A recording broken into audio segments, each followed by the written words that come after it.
Hi అందరికీ welcome back to my channel. ఈరోజు వీడియోలో ఎగ్ మసాలా గ్రేవీ ఎలా చేసుకోవాలో చూపించబోతున్నాను. చాలా టేస్టీగా ఉంటుంది. తప్పకుండా ట్రై చేయాల్సిన రెసిపీ. ఇంక లేట్ చేయకుండా ప్రాసెస్ ఎలానో చూసేద్దామా.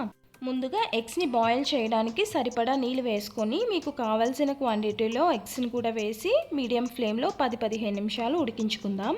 అవి ఉడికేలోపు 3 చిన్న సైజ్ టమాటాలు ఇలా ముక్కలుగా కట్ చేసి మిక్సీ జార్లో వేసుకుందాం. పెద్దవైతే 2 వేసుకుంటే సరిపోతుంది. వీటితో పాటు అల్లం ముక్కలు, పొట్టు తీసుకున్న వెల్లుల్లి వేసుకొని మిక్సీ పట్టాలి. గ్రేవీ కన్సిస్టెన్సీ బాగా రావడం కోసం నేను టమాటాలు మిక్సీ పడుతున్నా. మీరు కావాలంటే చిన్న ముక్కలుగా కట్ చేసి కూడా వేసుకోవచ్చు.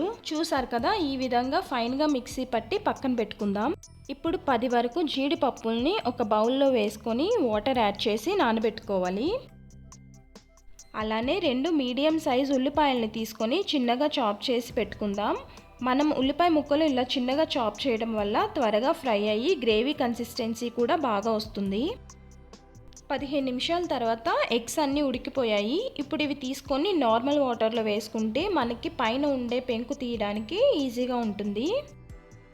ఇలా గుడ్లన్నీ నార్మల్ వాటర్లో వేసుకొని 5 నిమిషాలు ఉంచాలి. 5 నిమిషాల తర్వాత పైన ఉండే పెంకు తీసేసి అన్నిటికీ మసాలా పట్టేలా ఇలా ఘాట్లు పెట్టి పక్కన పెట్టుకుందాం.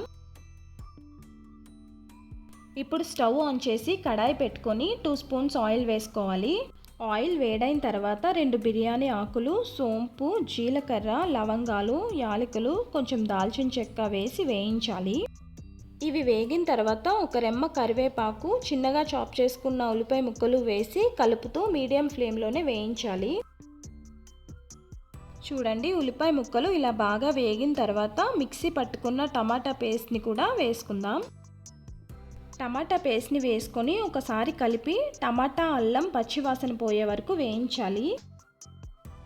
టమాటా బాగా వేగిన తర్వాత ఇలా ఆయిల్ సెపరేట్ అవుతుంది.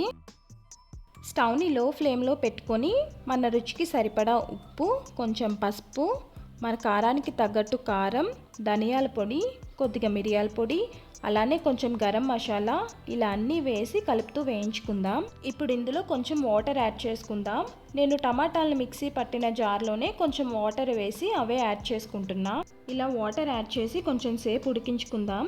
ఈలోపు నానబెట్టుకున్న జీడిపప్పుల్ని నీళ్ళతో పాటు మిక్సీ జార్లో వేసి మిక్సీ పట్టాలి. చూసారు కదా, ఇలా స్మూత్గా మిక్సీ పట్టాలి. ఇప్పుడు మసాలాలన్నీ వేగి ఇలా ముద్దగా అయిన తర్వాత మిక్సీ పట్టిన జీడిపప్పుని ఇందులో వేసుకుందాం. జీడిపప్పు ప్లేస్లో నువ్వులు ఉంటాయి కదా, తెల్ల నువ్వులు, అవి కూడా పేస్ట్ చేసి వేసుకోవచ్చు. ఇలా వేసుకొని ఒకసారి కలిపి బాగా ఉడికించాలి.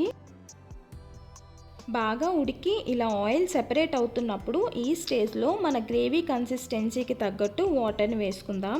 నేను 250 ml వరకు వాటర్ యాడ్ చేసుకున్నా. నీళ్ళు వేసి 5 నిమిషాలు మీడియం ఫ్లేమ్లో ఉడికించిన తర్వాత ఉడకబెట్టుకున్న గుడ్లన్నీ ఒక్కొక్కటిగా ఇందులో వేసుకుందాం. ఎగ్స్ అన్నీ వేసిన తర్వాత ఒకసారి కలిపి మూత పెట్టి ఒక 5 నిమిషాలు ఉడికించాలి. 5 నిమిషాల తర్వాత మూత తీసి మనకి కావాల్సిన గ్రేవీ కన్సిస్టెన్సీ వచ్చిన తర్వాత కొంచెం కొత్తిమీర కూడా వేసి ఒకసారి కలిపి 2 నిమిషాలు ఉంచి స్టవ్ ఆఫ్ చేసుకుందాం. అంతే, టేస్టీగా మన ఎగ్ మసాలా గ్రేవీ రెడీ అయిపోయింది. ఇది రైస్లోకి, చపాతీ, పరోటా, రోటీ, బిర్యానీ ఇలా వెరైటీ రైస్లోకి కూడా సర్వ్ చేసుకోవచ్చు. మీరు కూడా ఈ రెసిపీ తప్పకుండా ఇంట్లో ట్రై చేసి ఎలా వచ్చిందో కామెంట్ చేయండి. వీడియో నచ్చితే లైక్ చేసి మీ ఫ్యామిలీ ఫ్రెండ్స్కి కూడా షేర్ చేయండి. అలానే ఇలాంటి మంచి రెసిపీస్ కోసం ఛానల్ని సబ్స్క్రైబ్ చేసుకోవడం మాత్రం మర్చిపోవద్దు. Thank you for watching.